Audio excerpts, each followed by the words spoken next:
Hey, what's up, Herdwatchers? It is Saturday afternoon. I probably won't get a chance to post this until later on tonight or maybe even tomorrow, but I wanted to talk about it while it was fresh in my mind. Let's talk about the sort of travesty that was the testimony by Peter Strzok.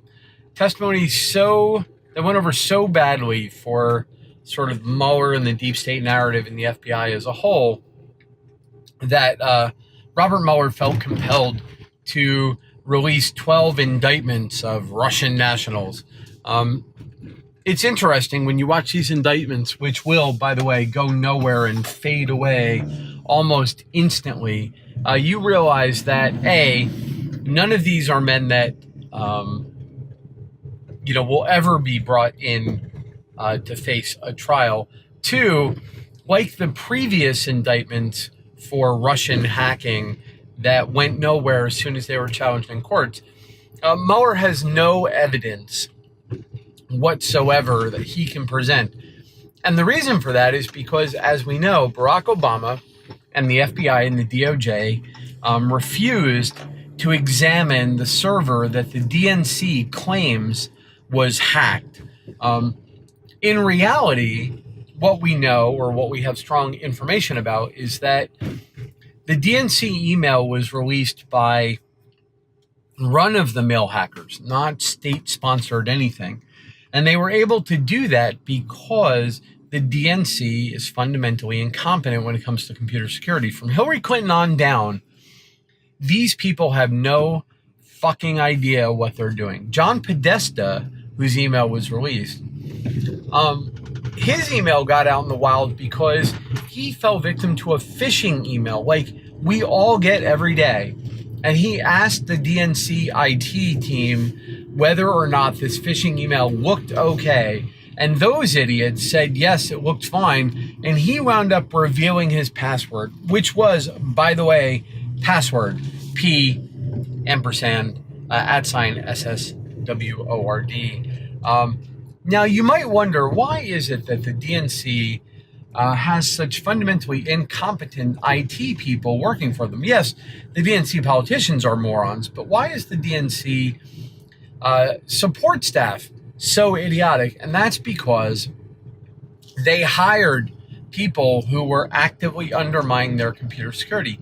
Go take a look at the Awan brothers situation and their connection to Debbie Wasserman Schultz.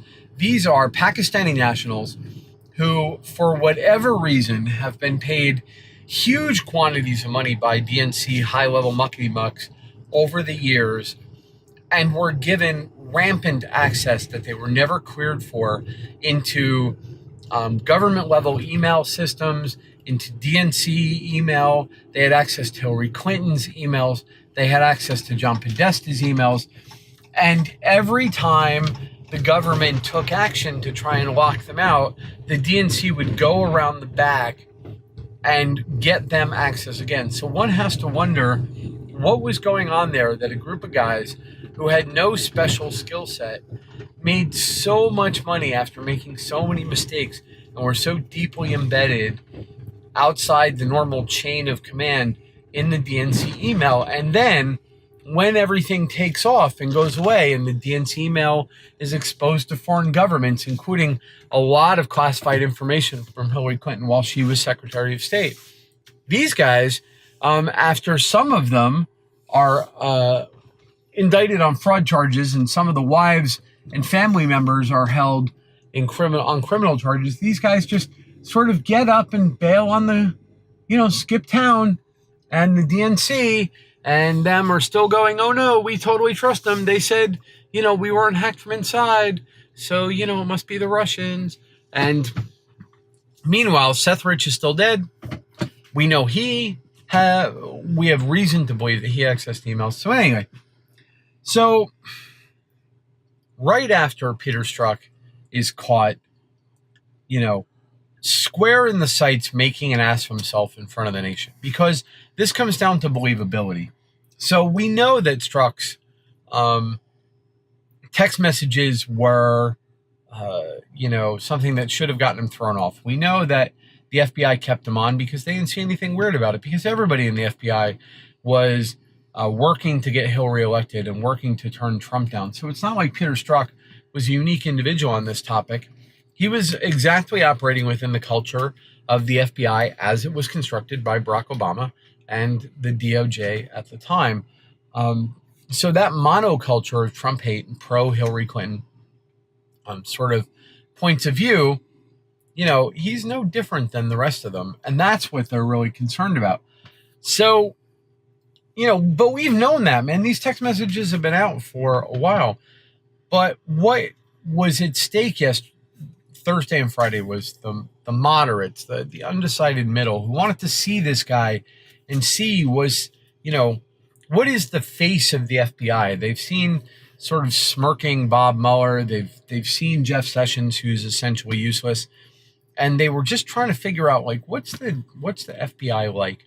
And here they have Peter Strzok, who squirms like a mafia informer finally brought in front of the court trying to argue for his plea deal. He's alternately angry and sad and incensed, and he's looking at his lawyer and he's looking back. I mean, you want to see this testimony? Play the audio of Peter Strzok's testimony over the video of Jack Nicholson from A Few Good Men in court, and that's what you see. Here's a man who has such contempt and anger that he's being asked questions by people he considers beneath him. He can hardly contain himself. And that's what came through loud and clear. And even the middle, moderate part of America knows now that this guy and everyone he worked with and everyone who supported him, that the FBI all the way down were covering Hillary Clinton's ass and trying to find something, anything at all that they could use to derail the presidency and the candidacy of Donald Trump. And when that became clear, here's Bob Mueller trotting out this meaningless set of indictments the day before Donald Trump leaves on a trip that's going to put him in a room with Vladimir Putin, and giving the Democrats cover to start demanding that this meeting doesn't exist. Now, if the FBI's point was that they were going to try and prove that they're not politically motivated, I think they failed horribly with that little stunt. I know they're counting on CNN to cover their ass. I know they're counting on, MSNBC to make it seem like it was all innocent. They've already gotten their talking points out to everybody that, these Russian hacking attempts happened within hours of Donald Trump inviting them to hack Hillary Clinton and yada, yada, yada, because that story makes sense, right? The Russian government needed permission from Donald Trump to hack Hillary Clinton and the DNC's emails, when by all accounts they've been doing that for years. None of this makes any sense. But if you're the kind of person who's desperately looking for an excuse to delegitimize Donald Trump just because you don't like him and you don't like the direction the country is moving in, well then, of course, this plays absolutely right into that sort of movie and narrative you've had in your head all along. Anyway, that's my hot take on this, and I will talk to you more about it later on. Take it easy.